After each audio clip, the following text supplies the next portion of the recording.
You're listening to the N2K Space Network.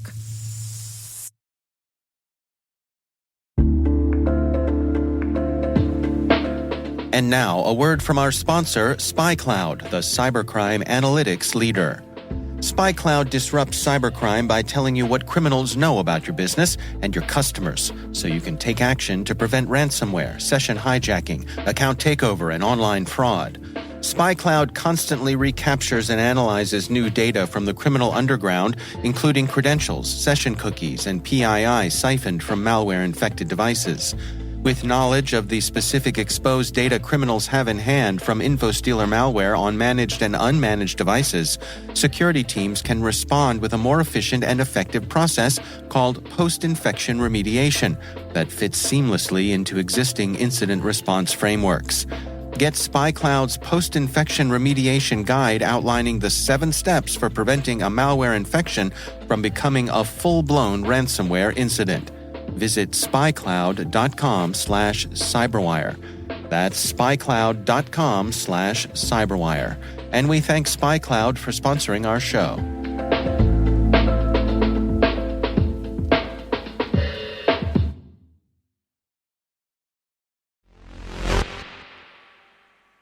White House cybersecurity officials are on a West Coast tour this week. And while they're there, some of the folks that the White House are meeting with are space companies. And the topic that top U.S. government cyber officials are meeting with space industry experts about? Well, keeping satellites safe from cyber attacks, of course. T-minus 20 seconds to LOS speed rest. Go for deploy.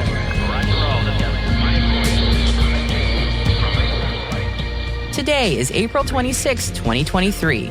I'm Maria Varmazes, and this is T-minus.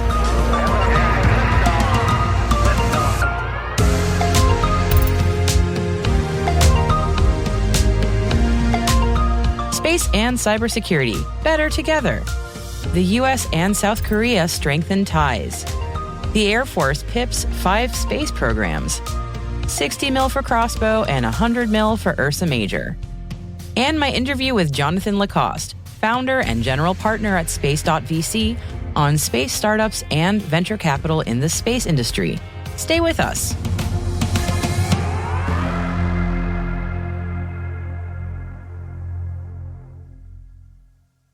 Now here's your intel briefing for today.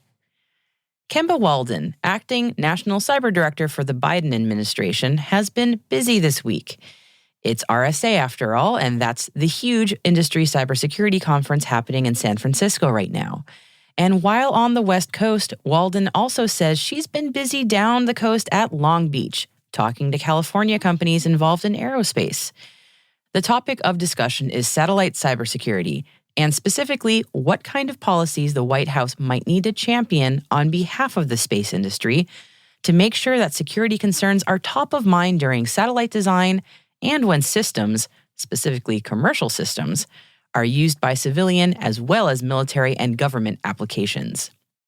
Last year's attack on Viasat satellite networks by Russia is always one of the reasons space cyber is getting more attention.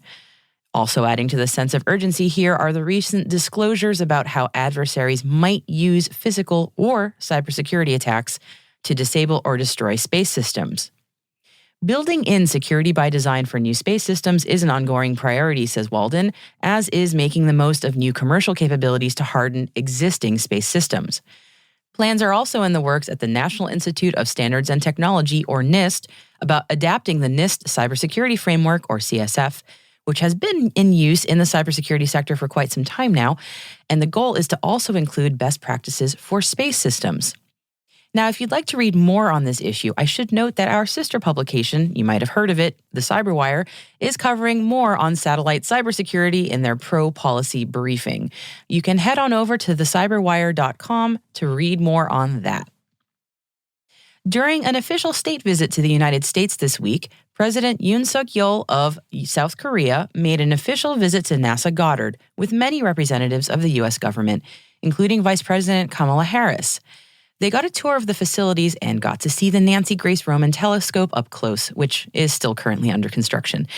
This wasn't just a field trip, though, as during this visit, NASA Deputy Administrator Pam Melroy and Ministry of Science and ICT Minister Lee Jong-ho signed a joint statement of intent to, quote, advance cooperation in exploration and science between NASA and the MSIT of the Republic of Korea. The two nations have been partnering on a number of recent Earth observation missions, including NASA's TEMPO and Korea's GEMS missions, both of which monitor air quality from space. In this joint statement, the Yoon administration noted that the upcoming agency, KASA, the Korea Aerospace Administration, will be the point of contact going forward for joint space activities with the United States.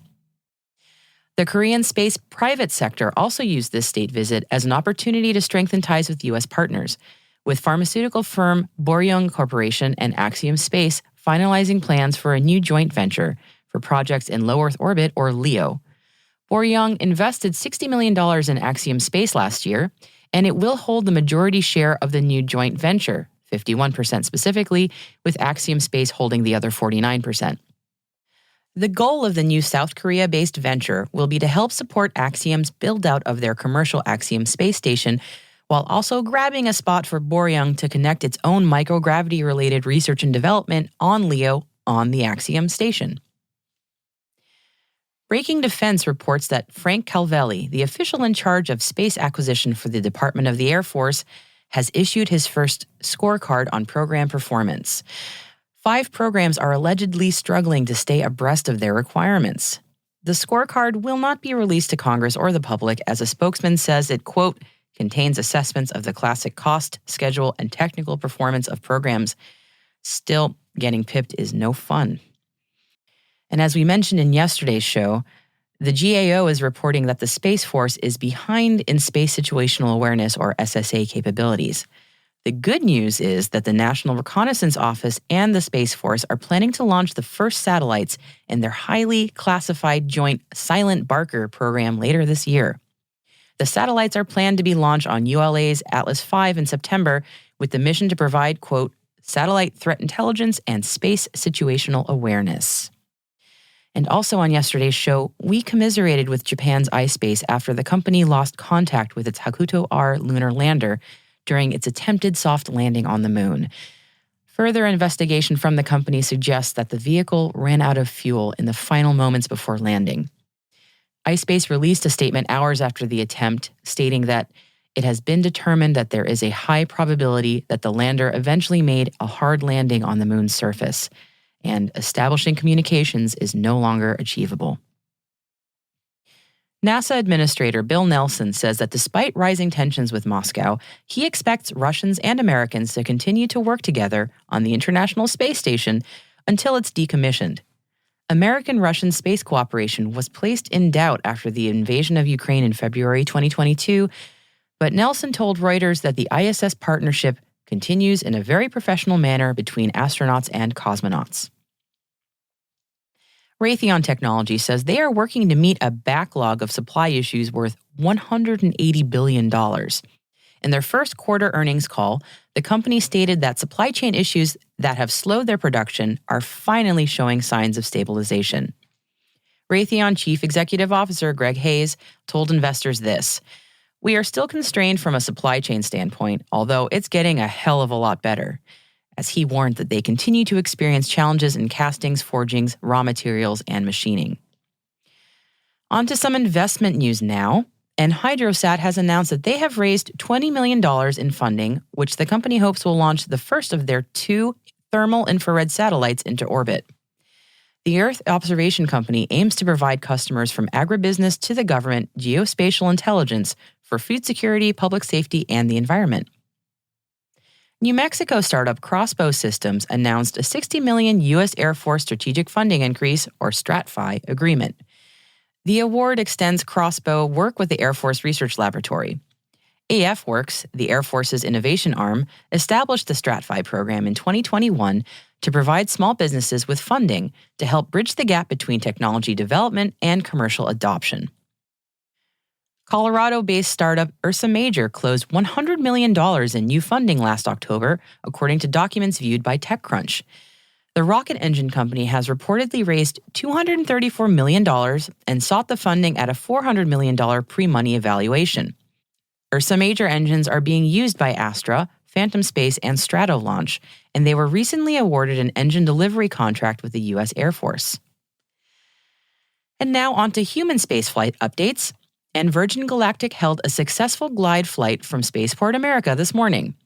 Virgin Galactic's president of Spaceline Missions and Safety, Mike Moses, said the glide flight is, quote, one of the final steps towards commercial spaceline operations, which are expected to start later this year. SpaceX continues to make waves in the aftermath of the Starship launch. The Federal Aviation Administration, which regulates launch site safety and oversees technical investigations into commercial rocket mishaps, is looking into possible damage from the rocket's explosion. Starship is expected to be grounded until the investigation concludes.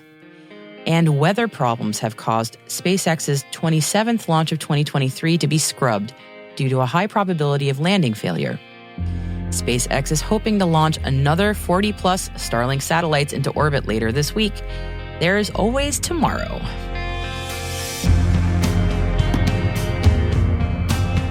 And that's our briefing for today. And hey, T-Minus crew, if you find this podcast useful, please do us a favor and share a 5-star rating and a short review in your favorite podcast app. It'll help other space professionals like you find the show and join the T-Minus crew. Thank you so much. We really appreciate it. And next up is my interview with Jonathan Lacoste, founder and general partner at Space.VC, on space startups and venture capital in the space industry. Stay tuned.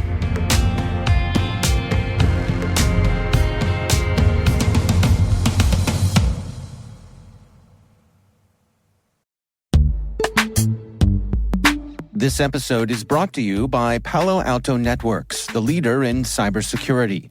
As AI-driven attacks increase, organizations can't afford to have network security that's stuck in the past. Discover how Palo Alto Networks can help you predict what's coming and proactively secure against it with a zero-trust, AI-powered network security platform built to secure whatever, whenever, wherever. To learn more, visit paloaltonetworks.com/network security platform.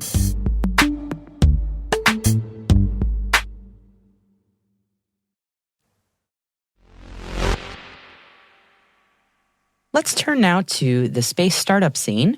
And for that, I spoke with Jonathan Lacoste, the founder and general partner at Space.VC, which is an early-stage venture capital firm investing in space and space-adjacent startups. It's actually a really incredible time to be in the space startup ecosystem. I think where we focus at the earliest stages, from ideation and company formation all the way through Series A, there are a tremendous number of really talented entrepreneurs leaving and choosing to start their entrepreneurial journey right now, which is really exciting. We also see a lot of robust investment activity at that stage. So while later stages, maybe Series B, Series C, is a little bit more difficult to raise those rounds, we're seeing a lot of space startups, and from the venture side, a really active, robust amount of deals being done in the early stage. So it's a pretty good time to be in early stage space. Yeah, that's great to hear. And you have a very impressive portfolio. So I'd love to ask you, what are you looking for specifically, and what excites you in different companies? A lot of this actually falls back on my own personal experience. So before I launched a venture capital firm, I was a founder and CEO for 10 years of an enterprise software company. And because of that, I raised 5 or 6 rounds of venture capital, almost $100 million. And so I had 10 years of experience from the other side of the table, understanding the challenges and what a founder would go through and how difficult it was to build companies. And so because of that, I bring that perspective to when I meet with founders and what I'm looking for. So first and foremost, it starts with the team, especially early on when we're investing as venture capitalists. We're investing pre-product and pre-revenue. A lot of the times it's just an idea or a plan on paper or in a slide deck. And so we really need to be able to have conviction around the experience that the team has had. And it can be brief experience too. We've invested in 22-year-olds, right? So it's really more about what you've done with your time rather than the longevity of time. We need to have conviction around the feasibility of the product roadmap. About half of our portfolio is complex hardware systems and half is software oriented. So depending on what you're building, you need a very different product roadmap, obviously, instead of experiences. But it's really important that you have a strong and very feasible product roadmap. And then the last component is the TAM, the total addressable market. For us, when we invest, we're looking to invest primarily in space startups that are selling to enterprise markets that have large commercial opportunities here on Earth. So what I mean by that is selling into the insurance market, the financial services, agriculture, mining, oil and gas, where the size of those markets is much, much larger than maybe being constrained to just selling to other space startups. So those are three things that we look for when we evaluate early stage startups: this team, the product feasibility, and the TAM. That makes a lot of sense to me. So you've been doing this for some time on both sides of the table, so to speak. What are some key lessons that you've learned? I would say from the founder side, I would sometimes be frustrated at why a VC didn't understand the vision or didn't get it, or it didn't seem to be that they were that interested. What I've realized from the VC side now is that very rarely, if ever at all, will a VC have their perspective be changed by more follow-ups from a founder, if that makes sense. Like, it's more about matchmaking and finding someone who genuinely believes in the market or the problem set you are building versus trying to convince everyone you speak to about your solution. The reality is you're looking for the best fit partner, not to convince everyone that you're speaking to. So I think that's one major takeaway. The other takeaway is that now being on the venture side of the table, I appreciate and understand how much investors want to invest in lines and not in dots. And what I mean by that is if you're thinking about starting a company, the best thing to do, even before you started, is early and often communication with investors, with potential investors, right? What do you think about building? Can I get some feedback on the product roadmap? Do you have anyone in your network that might be interesting? As investors, we want to see you be thoughtful and ask questions. We want to see you say what you're going to do and then go and achieve those things. It gives us more conviction and allows us to move more quickly when you're finally opening a round of capital. If we only hear or interact with you when you're looking to fundraise, we have to make decisions in a very tight and narrow view. We don't have the benefit of building a relationship with you for 6, 9, 12 months. And I notice a lot of times that founders will be frustrated if they don't do the pre-relationship building or the quarterly email newsletter updates to investors because they're trying to squeeze it all in a short process. So especially in this market, I would encourage folks to think long-term and build long-term relationships with VC funds.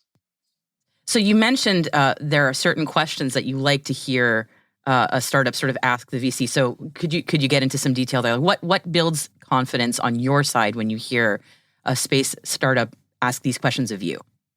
Truthfully, I think it shows tremendous confidence to be vulnerable about your own startup. And so the most thoughtful CEOs I know do not pretend that everything is up and to the right with their company. They don't pretend that everything is up and to the right and rosy in their market. The reality is anyone who has built a business or has been at the founding level knows how much controlled chaos goes into it.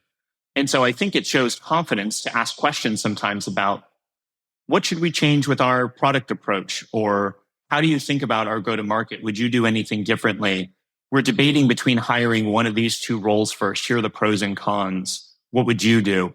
I think those are really thoughtful questions that show that you're being introspective of your business. I also think it's a good way for founders to vet their venture capital partners. At the end of the day, venture capital, the actual capital, is a commodity. There's lots of ways to raise financing. The question is, it's like a marriage. Who do you want to partner with for the next 10 years on this individual business to help you build and be successful?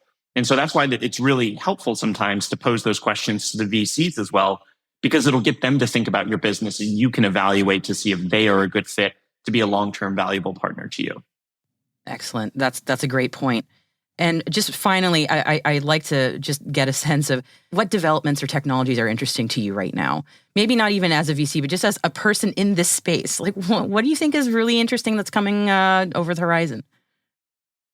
The thing that I am most excited about in space that maybe folks not inside the industry don't realize is how much, I call it a tsunami of Earth observation data. How much data is potentially being collected, is actively being collected and is going to be used to help improve and optimize and potentially disrupt how we monitor and measure and better understand the world around us. And the reason I'm excited is because of the long tail of use cases and how applicable it is. If you are a climate activist, if you are a Fortune 500 company wanting to measure your methane or your carbon output and the impact you have on the environment, space-based Earth observation data is one of the best ways to do that. If you are a financial trader and you're looking to better understand the inflows and the demand of certain commodities, space-based data is an incredible way to use that and to get an alpha edge on your trading plan. If you're a real estate or an insurance person and you want to understand how real estate structures have changed over time or the risk of something from a wildfire in real time, space-based data is one of the best ways to do that. And if you just happen to be a sports fan, I'm a big Formula One fan, F1 teams leverage space-based data to get a leg up on their competition in terms of understanding very, very local weather and rain patterns because you have to change the tires for the race depending on that. So all of those use cases rely on satellite applications and Earth-based data.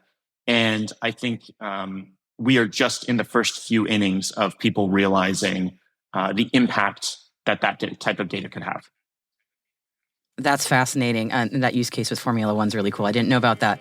So thank you so much for sharing your insights with us. And I really appreciate you spending the time with me today. Thanks for having me on.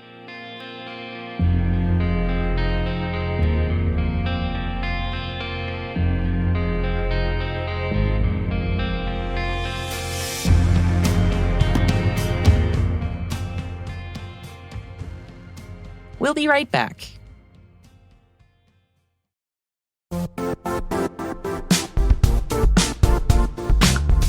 Now, a word from our sponsor, the Johns Hopkins University Information Security Institute, currently seeking qualified applicants for its innovative Master of Science in Security Informatics degree program.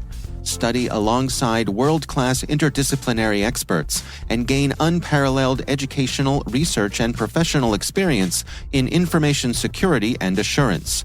Interested U.S. citizens should consider the National Science Foundation's CyberCore Scholarship for Service program, which covers tuition and a $6,000 annual professional development allowance, as well as providing a $37,000 additional annual stipend.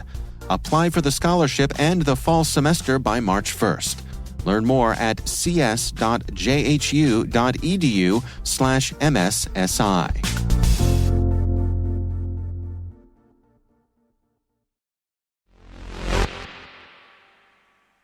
And welcome back.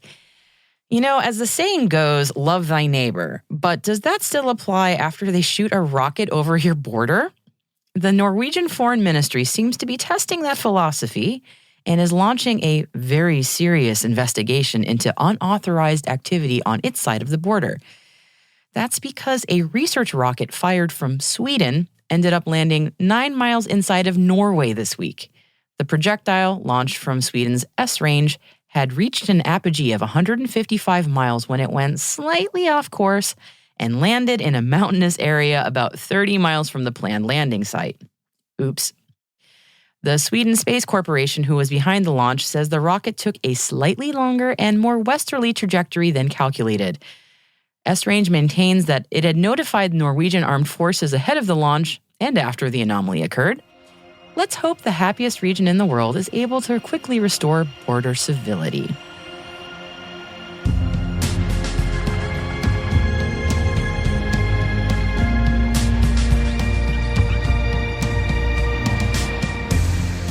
And that's it for T-Minus for April 26, 2023.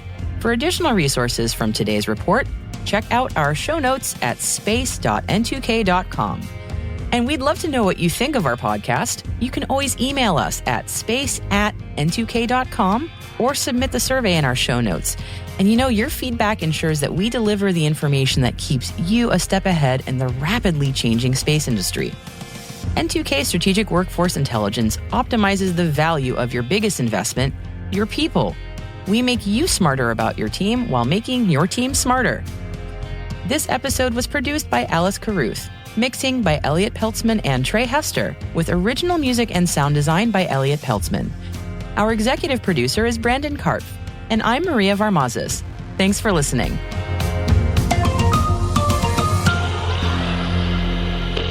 finest.